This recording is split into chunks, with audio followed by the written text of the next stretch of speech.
had been planning this hike for months. It was supposed to be a challenge. 2 weeks alone in the Montana backcountry, far from any established trails, just me and my gear. No cell service, no distractions. I wanted solitude, to test myself, to feel the raw wilderness around me. I had studied maps, marked out a rough route, and packed enough supplies to last. I wasn't completely reckless. I had a satellite GPS tracker, but I intended to rely on my navigation skills. The first day went well. The trail was faint, barely more than a game path, but the landscape was stunning. Tall pines, rolling hills, a few scattered streams. The silence was what struck me the most. No distant jaiguas, no airplanes overhead. Just the wind, the occasional rustling of branches, and the sounds of birds. By late afternoon, I reached a small clearing near a stream and decided to set up camp. I built a small fire, ate a quick meal, and watched the stars emerge in the night sky. I was exactly where I wanted to be. The next morning, I packed up and continued deeper into the wilderness. The plan was to follow the ridge, keeping the sun to my left in the morning and to my right in the afternoon. But by midday, the terrain became more rugged and the path less clear. I was forced to adjust my route several times, navigating around dense thickets and rocky outcroppings. Around mid-afternoon, I checked my GPS and realized I had veered several miles off course. That was fine. I had plenty of daylight left, and I could reorient myself.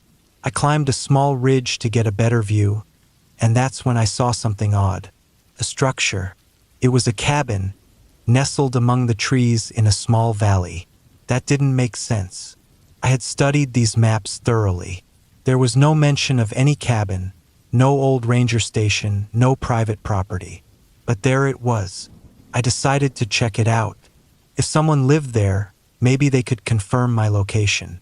If it was abandoned, I'd at least have an interesting landmark to note. The closer I got, the stranger it felt. The cabin looked old, really old. The wood was gray, warped, the roof sagging slightly. The windows were dark, their glass clouded with grime. There was no path leading to it, no signs of recent human activity. But it wasn't completely abandoned. Near the front door, a pair of boots sat neatly side by side, coated in dust but intact. The door was slightly ajar. Not broken, not forced, just open. I hesitated, then called out. No answer. Pushing the door open, I stepped inside. The air was stale, thick with the scent of wood rot and dust. The cabin had one main room with a few scattered pieces of furniture.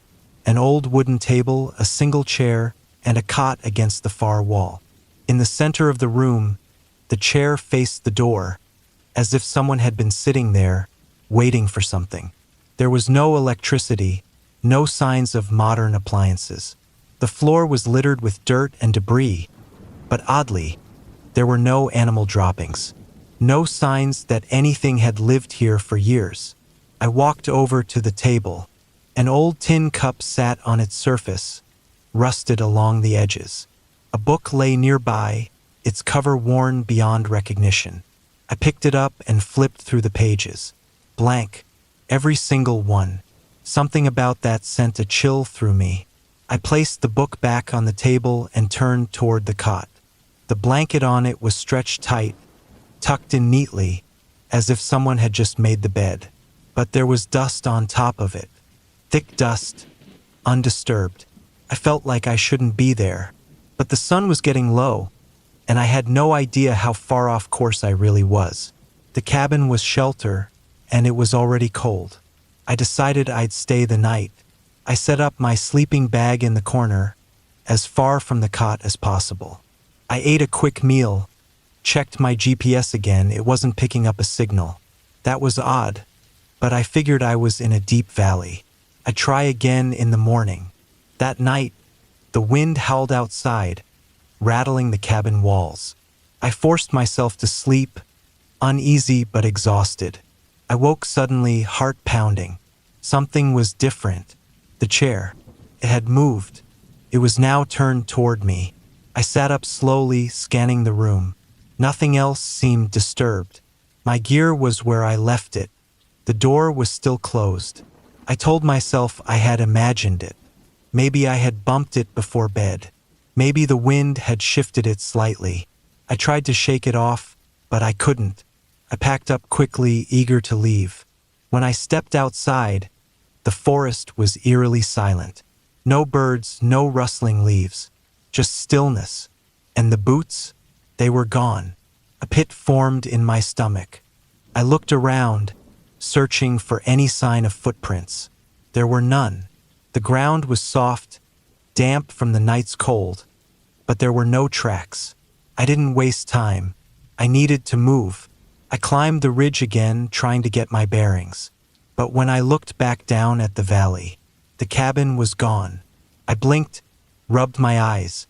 I looked again. Nothing. Just trees and undergrowth.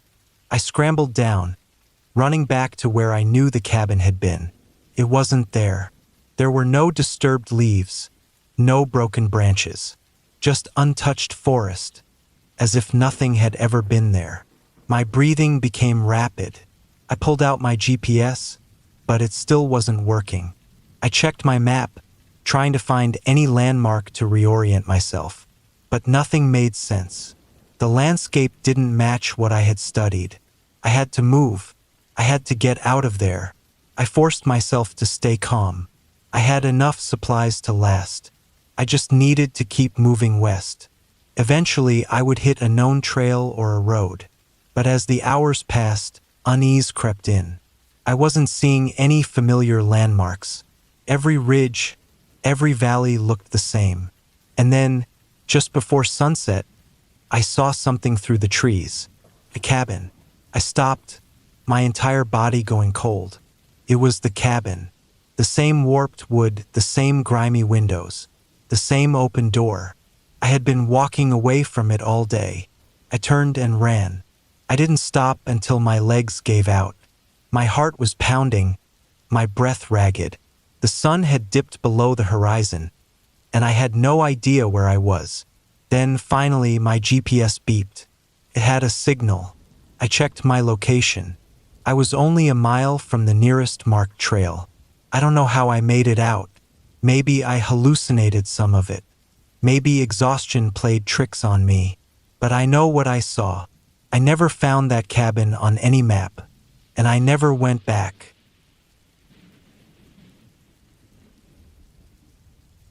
I was about 40 miles from the nearest town, out in the Alaskan wilderness, where the world was nothing but water, sky, and trees.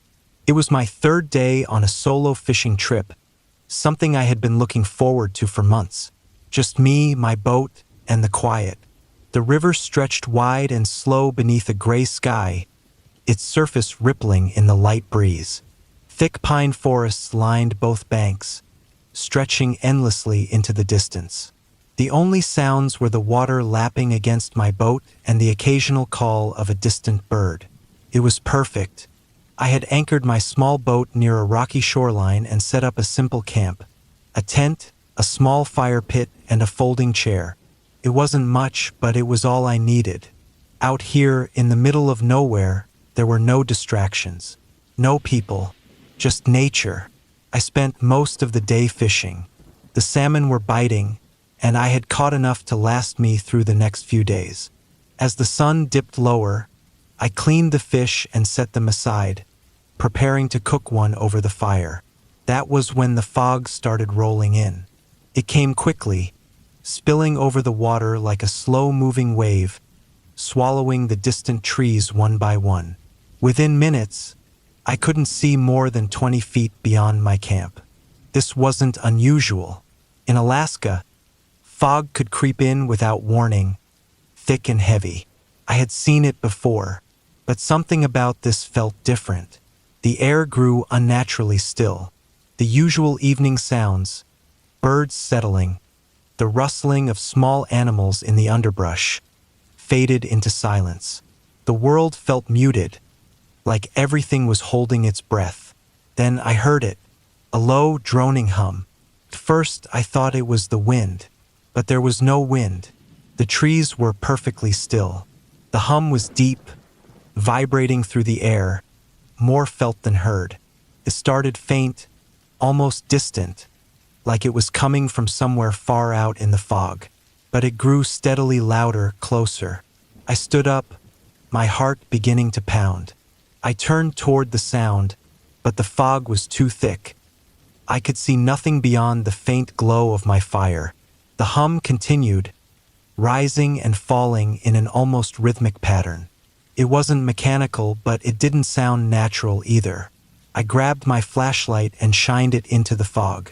The beam cut through the gray for only a few feet before being swallowed completely. I called out, "Hello!" The hum stopped. Silence. Not just silence, the absence of sound. No wind, no water, no animals. Just dead, empty quiet. Something was out there, and it was listening. I stood frozen, gripping my flashlight in one hand and my knife in the other. The fog pressed in around me, thick and heavy. Then movement. A shadow shifted at the very edge of my vision. Just a flicker, something barely there, but enough to send a bolt of fear through me. I swung my flashlight toward it, but there was nothing. I took a step back toward my fire. The warmth felt like the only thing anchoring me to reality. Then the hum started again, louder this time, closer. I turned in circles, scanning the fog, my breath coming faster. My mind raced through possibilities. A distant boat? Some kind of animal? A natural phenomenon? Then I heard another sound. Faint splash. Something was in the water. I took a shaky breath and forced myself to move toward the shoreline. My boat was still there, bobbing gently against the rocks. But beyond it, in the fog, the water rippled. Something had just moved. I backed away from the shore, my instincts screaming at me to leave. But how? My boat was my only way out, and I wasn't about to get into the water while someone was out there. I sat by the fire, forcing myself to stay calm. The hum had faded again, but the silence remained. I didn't sleep. I kept the fire going, listening, watching. At some point in the early hours of the morning, the fog began to lift. Shapes emerged from the gray, the trees, the rocks, the far side of the river. The world slowly returned. By dawn, everything looked normal, peaceful even. Maybe I had imagined it. Maybe the isolation was messing with my mind. I stood up, stretching my stiff muscles, and turned toward the water. That's when I saw them. Scratches.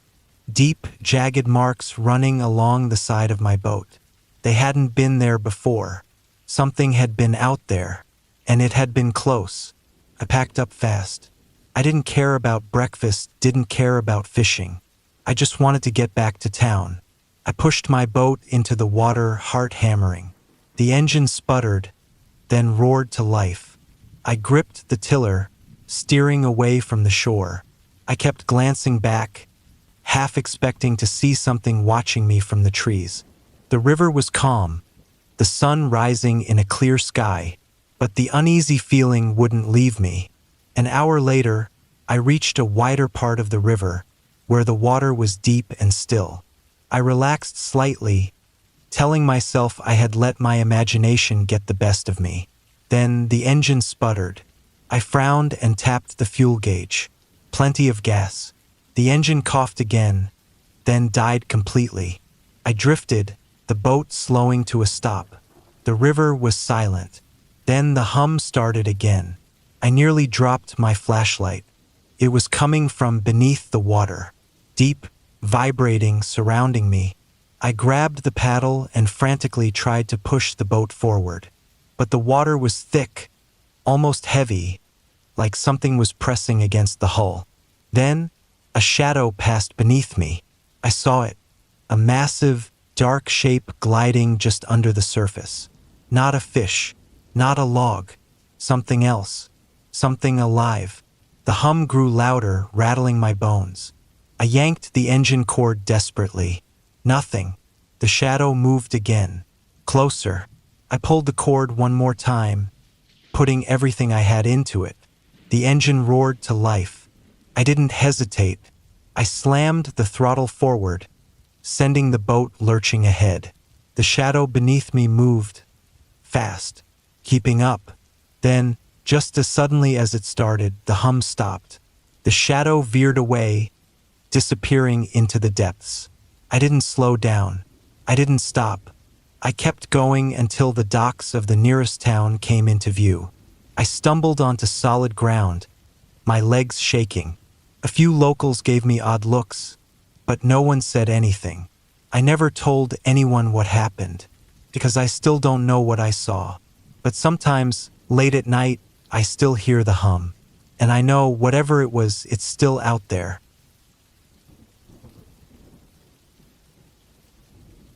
I had always liked driving alone, especially on long stretches of open road where the sky stretched endlessly over empty landscapes. There was something peaceful about it. Just me, my car, and the steady hum of the engine against the silence of the world outside. This trip was supposed to be like the others. I had taken a few days off work to clear my head, and I figured a drive through Wyoming in the middle of winter would give me the solitude I needed. I was heading toward a small town, planning to stay the night at a cheap roadside motel before continuing west in the morning. I had checked the weather before leaving, and while snow was expected, there had been no warnings of a full-blown storm. I should have known better. It started with light flurries, drifting lazily across the two-lane highway. I kept an eye on the road, watching as the snow began to stick, but it wasn't anything I couldn't handle. My car was old but reliable, and I had driven through snow plenty of times before. But then, just as the sun dipped below the horizon, the snow got heavier. The wind picked up, whipping across the road, reducing my visibility to almost nothing. I slowed down, gripping the wheel tight as my headlights barely cut through the thick, swirling white. The road signs became harder to see, and soon I wasn't even sure if I was still on the right highway. The temperature was dropping fast. I turned up the heat, trying to keep the cold from creeping into the car. My phone had no service, no surprise out here in the middle of nowhere. There hadn't been another car for at least an hour, and the nearest gas station was miles behind me. Then, without warning, my car stuttered. The engine coughed, the dashboard lights flickered, and within seconds, I lost power completely. I coasted to a stop, pressing the ignition again and again, but nothing happened.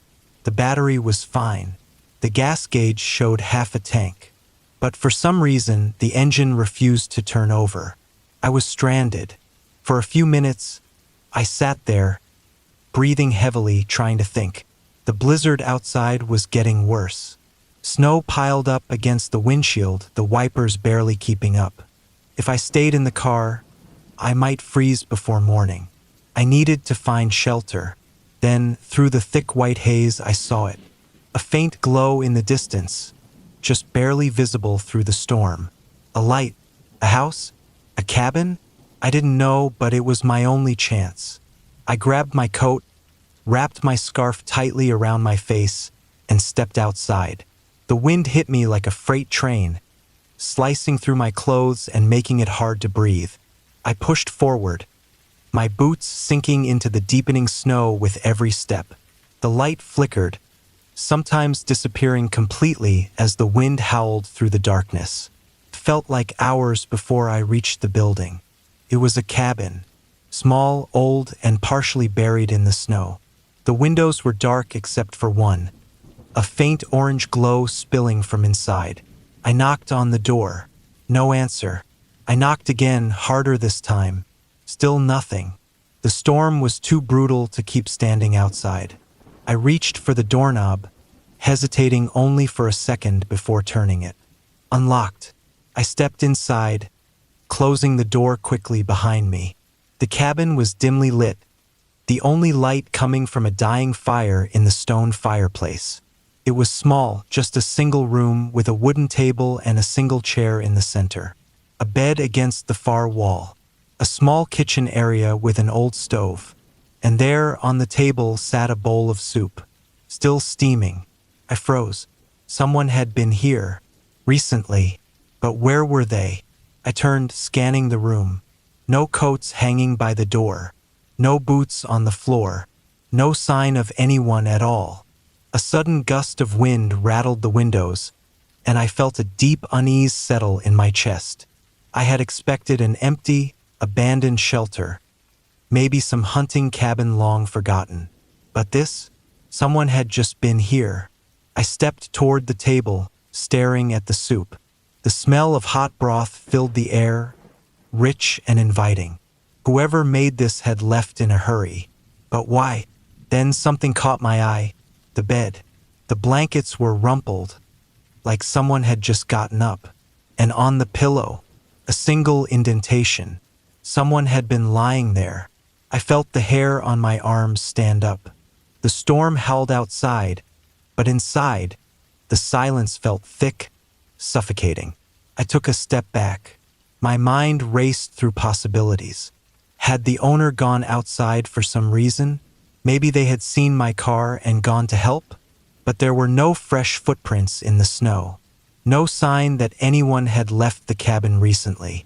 Then, a noise. A soft creak from the corner of the room. I spun around, heart hammering. The closet door. It was open just a crack. Had it been like that before? Couldn't remember.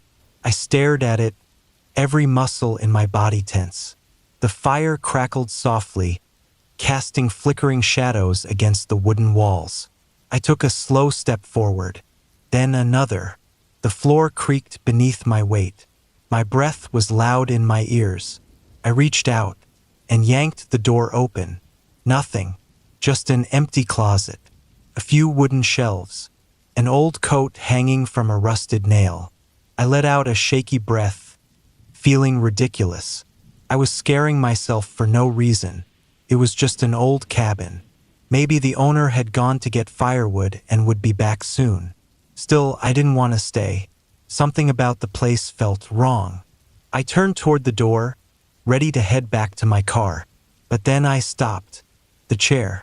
It had moved. It was now facing me. I swallowed hard, trying to convince myself it had always been that way, that I had just imagined it facing the table before. Then, a whisper, right behind me, a breath against my ear. I ran. I don't remember opening the door. I don't remember shoving through the snow, my legs burning with cold as I sprinted back toward the road. The storm had gotten worse, but I didn't stop. I reached my car, yanking the door open, scrambling inside. I turned the key, not expecting it to start, but it did. The engine roared to life instantly. I slammed it into gear and drove. I didn't look back. I didn't stop until I reached the next town, my hands still shaking as I stumbled into a roadside diner. I asked the waitress about the cabin. She went pale. "There's no cabin out there," she said slowly. "Not for miles." I insisted, describing it in detail. She just shook her head. "That place burned down 30 years ago." I didn't argue. I just left, and I never drove that road again.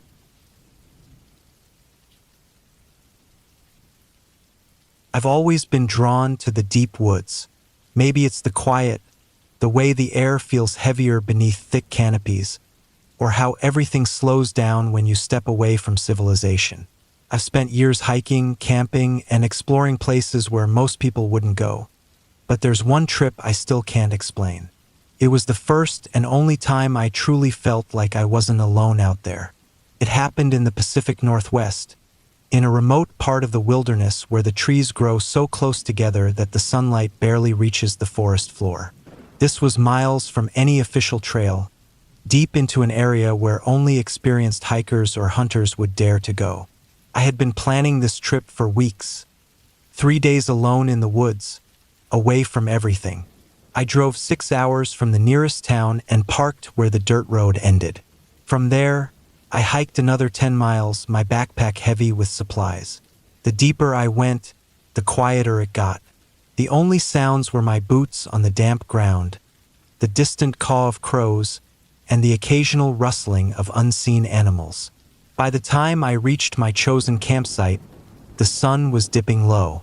It was a small clearing surrounded by towering Douglas firs, their trunks thick and ancient. A nearby stream provided fresh water, and the ground was soft enough for my tent. I set up camp quickly, built a small fire, and ate a simple meal. The air smelled like damp earth and pine, the kind of clean, untouched scent that only exists far from roads and people. As the fire crackled, I leaned back against a fallen log and took it all in. Complete solitude. That was why I came out here. I should have paid more attention to how unnaturally quiet the forest had become.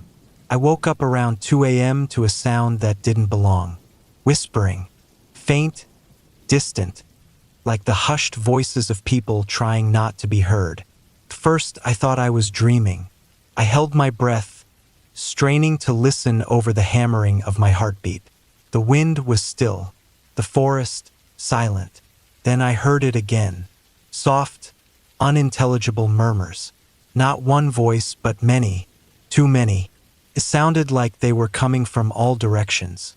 I sat up slowly, careful not to make a sound as I reached for the flashlight beside me. My hand trembled as I clicked it on. A narrow beam cut through the darkness, illuminating the fabric walls of my tent. Nothing.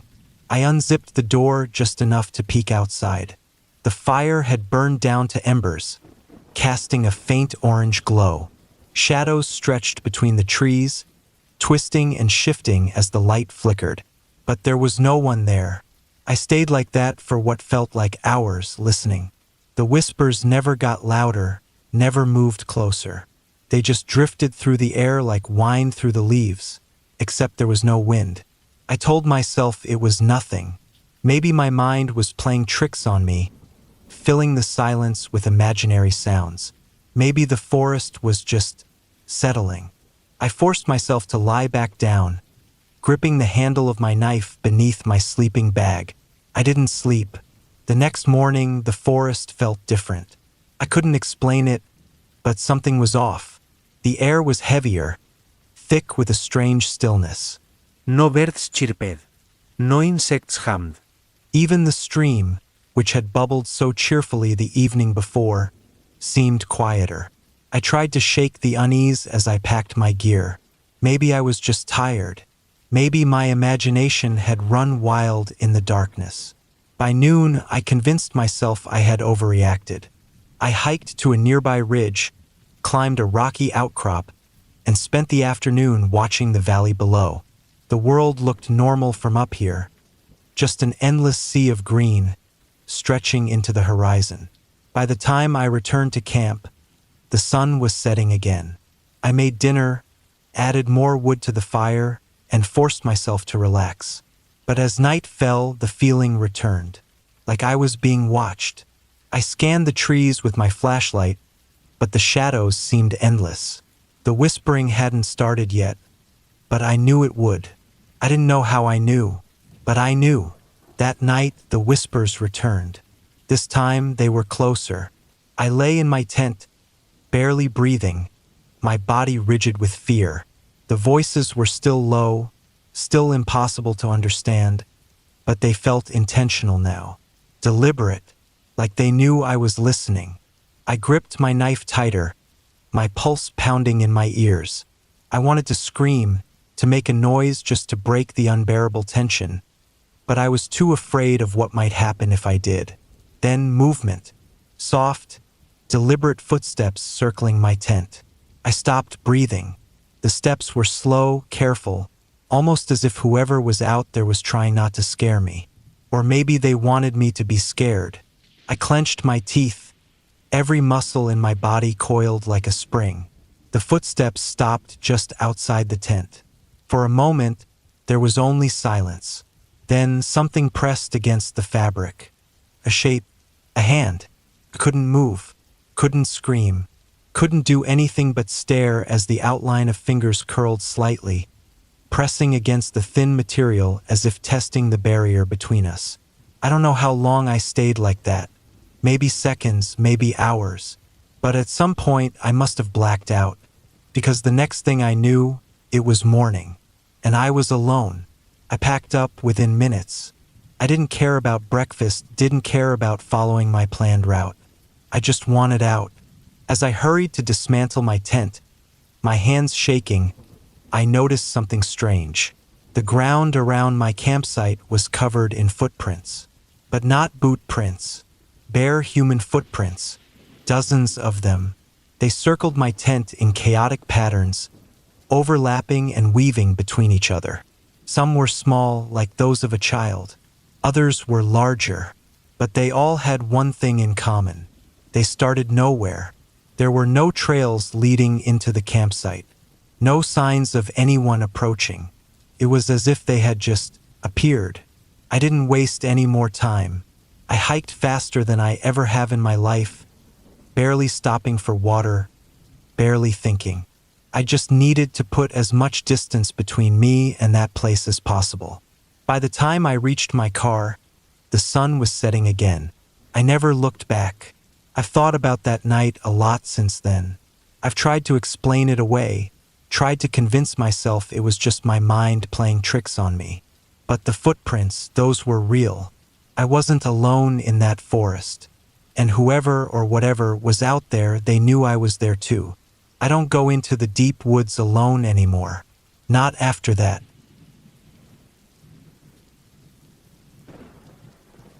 The Texas desert is an unforgiving place. Miles and miles of empty, sun-scorched land stretch in every direction, with only the occasional cluster of brittle trees or dry, cracked earth breaking the monotony.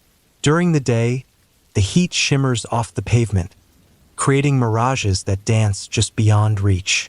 At night, the darkness is absolute, a vast emptiness stretching out under an endless sky. I was familiar with the desert. I'd driven through this part of West Texas more times than I could count, but always on major highways, always with the safety of gas stations and small towns at predictable intervals. This time was different. I was taking a back road, one of those lonely stretches of highway that rarely sees more than a few cars a day. The kind of road where, if something went wrong, help wouldn't be coming anytime soon. I was heading to visit a friend in a small town near the Texas-Mexico border. He'd invited me to stay for a few days, promising good food, cold beer, and a chance to escape the constant hum of city life.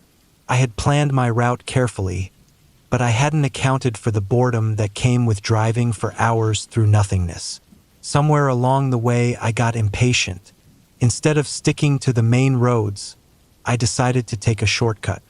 It wasn't on my GPS, but I had an old road atlas in my glove compartment. I checked the map, tracing my finger along a thin, faded line that seemed to cut directly toward my destination. It was an old service road, probably used for oil fields or ranch access, but according to the map, it would save me at least an hour. I turned onto the road. First, it seemed fine. The road was rough, but it was still paved, winding through patches of dry brush and low, scraggly trees. My car rattled over uneven asphalt, the occasional dip in the road sending a jolt up my spine. The sun was getting low, dipping toward the horizon in a wash of orange and red. I told myself I'd be back on a main road before dark. That was before I saw him. At first, he was just a shape in the distance, a figure standing just beyond the tree line. I barely registered him, my mind focused on the road ahead. But as I got closer, a strange feeling settled in my gut. He wasn't moving. He was just standing there, half hidden in the shade of the trees, watching the road. Something about him was off. His clothes were dark and ragged, hanging loosely off his thin frame. His face was pale, too pale, like he hadn't seen sunlight in years. I slowed down instinctively, my hands gripping the wheel. Maybe he was a ranch hand, a drifter, or someone waiting for a ride. But there was no car, no sign of anyone else around. Just him, standing perfectly still, staring at the road like he was waiting for something. As I passed, I turned my head slightly, glancing at him out of the corner of my eye. That's when he moved. Not toward the road, not toward me. Just slightly a shift of his weight, a small change in posture that sent a jolt of cold fear down my spine. It was unnatural, too precise, as if he had been standing in the exact same position for hours and was just now adjusting. I pressed the gas pedal. The road stretched on, empty and unmarked. I told myself I was being ridiculous. Just some guy in the desert. Maybe he was waiting for someone. Maybe he lived nearby. But my gut told me something else. I checked my rearview mirror. He was gone. I told myself I'd imagined it. Maybe the angle of the setting sun had made it seem like he disappeared. Maybe I was just tired.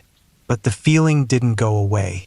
I kept checking my mirrors, half expecting to see him again. Standing at the edge of the road, watching. The road twisted and turned, cutting through low hills and patches of desert scrub. Shadows stretched long across the ground. Then I saw him again.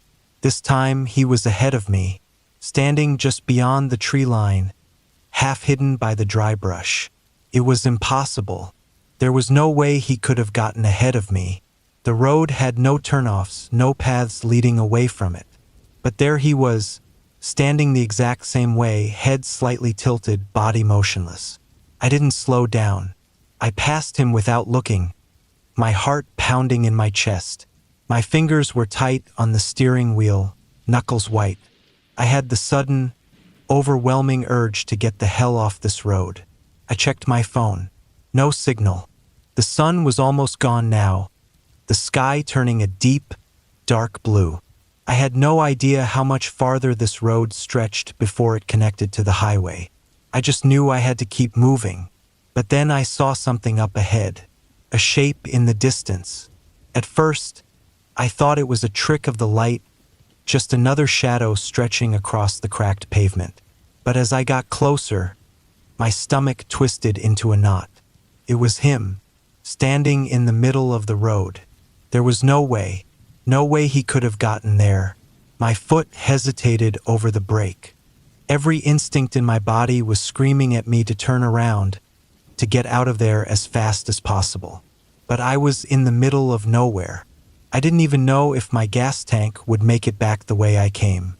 I honked my horn. The figure didn't move, just stood there, staring, head tilted slightly to the side, arms hanging limp at his sides. I honked again. Nothing. Then he took a step forward. It wasn't normal. His movement was slow, jerky, as if he wasn't used to walking, as if he was trying to remember how to move. That was it. I slammed my foot on the gas. The car roared forward, tires skidding slightly on the rough pavement. For a split second, I thought I was going to hit him, but at the last second, he was gone, just vanished. I didn't stop. I didn't slow down. I kept driving, my heart hammering so hard I could barely breathe. I don't know how long I drove before I saw headlights in the distance. The sight of another vehicle, another human being, was the most relieving thing I'd ever seen in my life. The road merged onto a highway. I barely glanced at the road signs, barely registered where I was. I just kept driving until I reached the first gas station I could find. I pulled in, parked, and just sat there for a long moment, gripping the steering wheel. My hands were shaking. My whole body was shaking. I stepped out, my legs unsteady, and went inside. The clerk looked up as I entered. An older man, weathered from years in the desert. I must have looked pale, shaken, because he frowned. "You all right, son?" I hesitated. Then I asked, "Have you ever seen someone out there? In the desert?" His expression didn't change, but something in his eyes did. He didn't ask what I meant. He just nodded. "Yeah," he said. "I've seen him." I didn't ask anything else. I just bought a full tank of gas and got the hell out of there.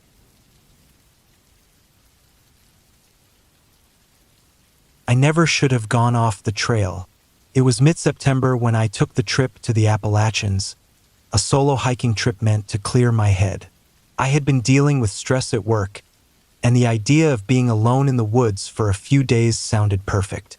No emails, no phone calls, just me, the trees, and the sound of my boots crunching over leaves. I had planned a 3-day hike through an area I had never visited before, deep in the heart of the mountains, far from the more popular trails. The first day was uneventful. The air was crisp, the leaves were beginning to change, and I made good progress. I set up camp near a small creek, cooked a simple meal, and slept peacefully. The second day, I made a mistake. I spotted an old, overgrown logging road veering off from my planned route. It wasn't on my map, but I figured it might lead to a better view or an interesting spot. That's the thing about hiking alone, you get curious, and there's no one to tell you it's a bad idea. I followed the road for about an hour, pushing through tangled branches and stepping over fallen logs. The deeper I went, the more unnatural the forest felt. The trees grew denser, the silence heavier. No birds, no rustling of small animals in the underbrush. Just my own footsteps. Then I saw it. At first, it just looked like a mound of earth at the base of a hill, covered in vines and moss. But as I got closer, I saw the edge of something metal, almost completely buried. I pulled back the vines and uncovered a rusted door. It was an old bunker. Curiosity got the best of me. The door had a heavy metal handle, stiff with rust, but after a few hard tugs, it groaned open. A ladder led down into darkness. I pulled out my flashlight, aimed it down the hole, and saw a concrete floor about 10 feet below. The air that rushed out smelled stale, a mix of damp earth and something else, something rotten. I hesitated. There was no real reason to go down there. I didn't need shelter. I wasn't lost. But there was something about the place, something that made me feel like I had to see what was inside. So I climbed down. The ladder was cold and slick with moisture. When I reached the bottom, my boots echoed against the concrete. The bunker was small, maybe 20 feet across. The walls were lined with metal shelves, most of them empty. In the center of the room was an old wooden table, covered in dust. Then I saw the mattress in the corner. It was filthy, dark stains spreading out from the center. Next to it, a pile of old clothes, crumpled and rotting. Whoever had been here had stayed for a long time. Then I saw the Polaroids. They were scattered on the floor near the mattress, some half buried under the dirt. I picked one up. It was a picture of a man, young, maybe in his 20s, smiling at the camera. Nothing strange about it. I picked up another, a different man, this one older, also smiling. Then another, a woman. Her smile was forced, her eyes wide. I kept going. More faces, more expressions, but as I shuffled through them, something changed. The later photos weren't smiling. The people looked scared. Some were crying. And then, at the very bottom of the pile, I found the last one. It was taken in the same room I was standing in. The mattress, the table, the shelves, it was all there.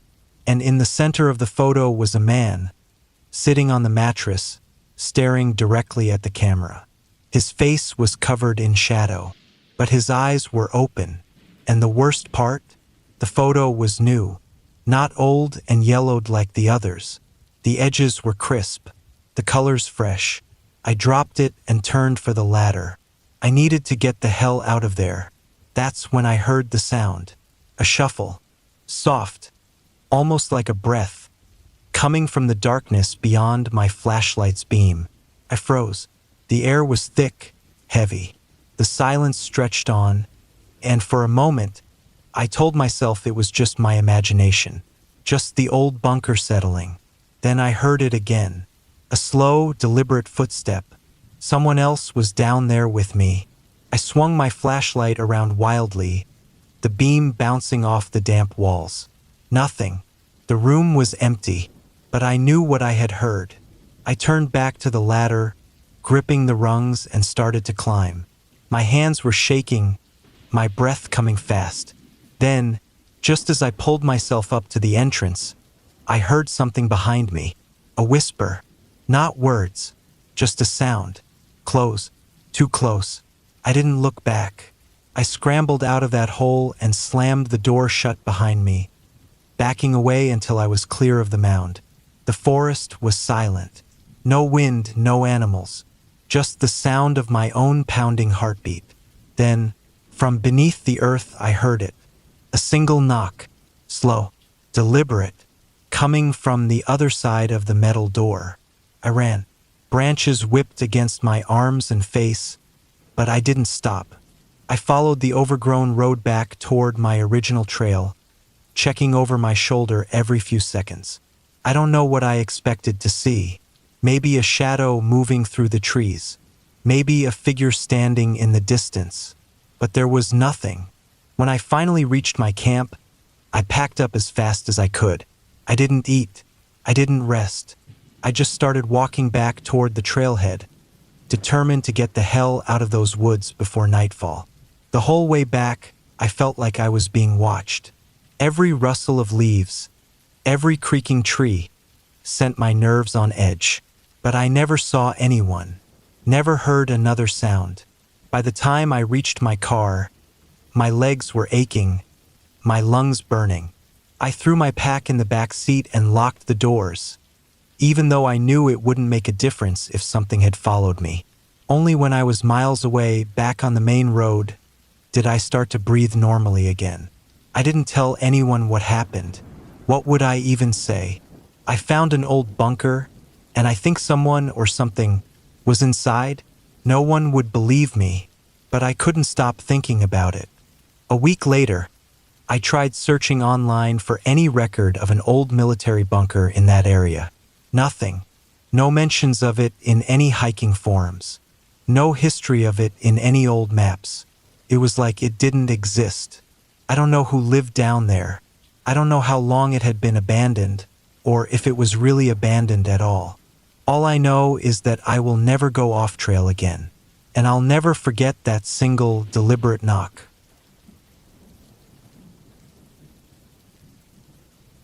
I've spent my life driving the lonely roads of northern Canada. I work in logistics, hauling supplies between remote towns and camps, places where the nearest gas station could be 100 miles away. Out here, in the dead of winter, you don't take chances. A wrong turn, a mechanical failure, and you could freeze to death before anyone even knows you're missing.